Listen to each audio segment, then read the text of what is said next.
Selamat petang semua dan salam pertengahan minggu. Puji dan syukur kepada Tuhan, kita berkesempatan lagi untuk berbakti bersama-sama melalui alam maya.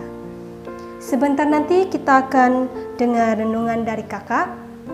Tapi sebelum itu kita dengar ayat renungan dari Kim. Seterusnya lagu istimewa dari kami. Pada masa sekarang kita akan teruskan kebaktian kita dengan pimpinan doa dari Apung. Mari kita bersatu dalam doa. Saya pimpin. Allah Bapa kami yang bertakhta dalam kerajaan surga, terpujilah nama Bapa. Bapa, terima kasih atas berkat dan penjagaanmu sepanjang hari ini Bapa, dan berkati kebaktian pertengahan minggu kami ini. Berkati juga para petugas dan berkati juga kami yang hadir untuk mendengar. Biarlah apa saja yang kami dengar dalam kebaktian ini dapat kami pakai, aplikasikan dalam kehidupan kami. Ampuni segala dosa dan kesilapan kami Bapa, sertai kami dalam nama Yesus kami sudah berdoa. Amin. Selamat petang untuk kita semua. Ayat renungan kita pada petang ini terdapat dalam Yakobus 1 ayat 2 hingga 3. Saudara-saudaraku, anggaplah sebagai suatu kebahagiaan apabila kamu jatuh ke dalam berbagai-bagai pencobaan, sebab kamu tahu ujian terhadap imanmu itu menghasilkan ketekunan.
Puji Tuhan, pada petang ini kita berkesempatan sekali lagi untuk bersama-sama walaupun dalam alam maya untuk memuji dan juga merenungkan firman Tuhan.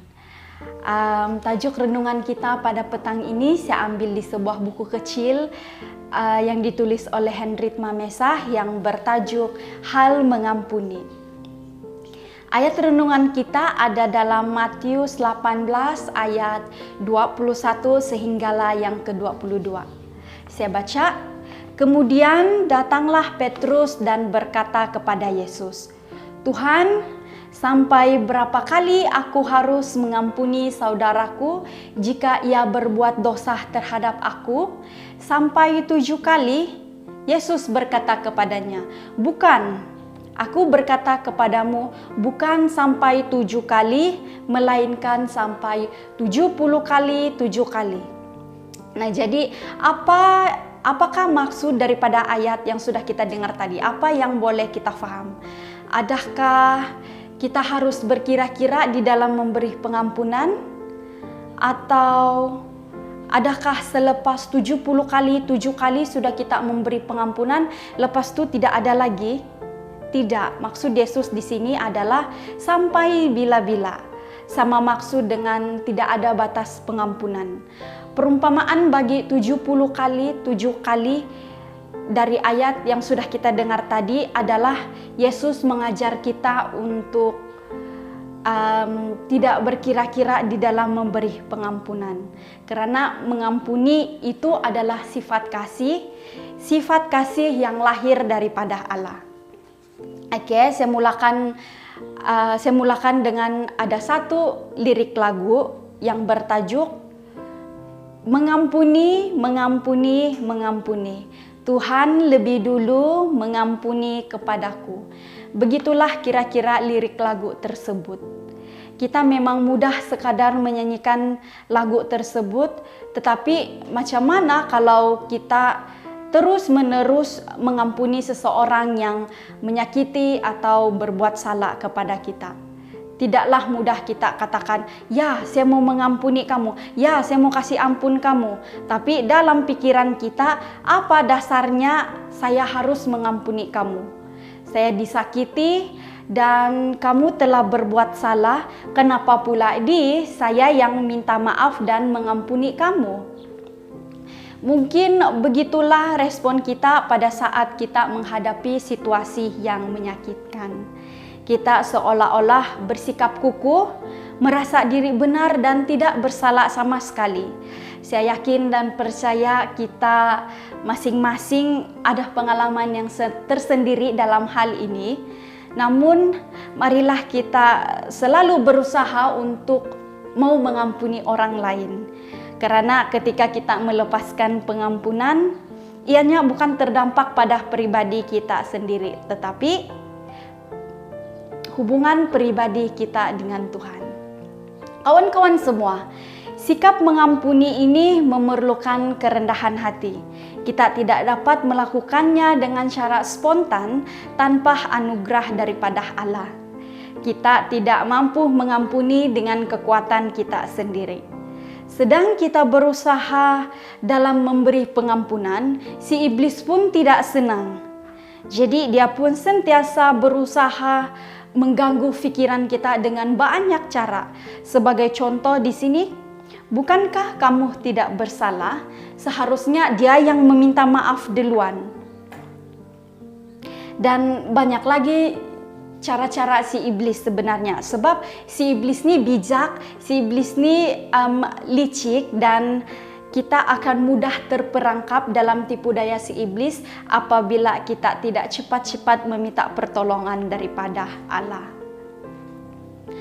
Sepatutnya kita perlu merendahkan diri dan menempatkan diri di hadapan Allah, bukan sebagai orang yang benar, tetapi sebagai orang yang berdosa yang memerlukan anugerah Allah untuk mau mengampuni siapapun yang menyakiti atau mengecewakan kita. Terus timbul di persoalan, pikir senang kamu mengampuni orang lain, pikir senang kamu mengampuni mereka yang sudah menyakiti atau mengecewakan kita. Ya, memang susah, memang tidak mudah, tetapi tidak juga mustahil apabila kita sentiasa bergantung penuh kepada Tuhan. Kawan-kawan semua, kita sebenarnya tidak berhak untuk tidak mau mengampuni orang lain. Kenapa? Karena Kristus sudah terlebih dahulu mengampuni kita dengan memberikan dirinya terpaku di kayu salib. Apalagi hak kita untuk tidak mau mengampuni orang lain. Bukankah kita tidak lebih baik? Kadang-kadang kita yang lebih buruk daripada orang-orang yang menyakiti kita. Jadi kita seharusnya sentiasa mempunyai kesedaran dan sentiasa ingat untuk merendahkan diri di hadapan Allah dengan bukan membenarkan diri sendiri. Damai, sejahtera, dan sukacita dari Allah akan mengaliri hidup kita ketika mengampuni orang lain. Berkat dari Allah pun tidak akan terhambat mengalir deras sebagaikan air sungai. Itu sejak renungan kita pada petang ini. Tuhan memberkati.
Mari kita berdoa.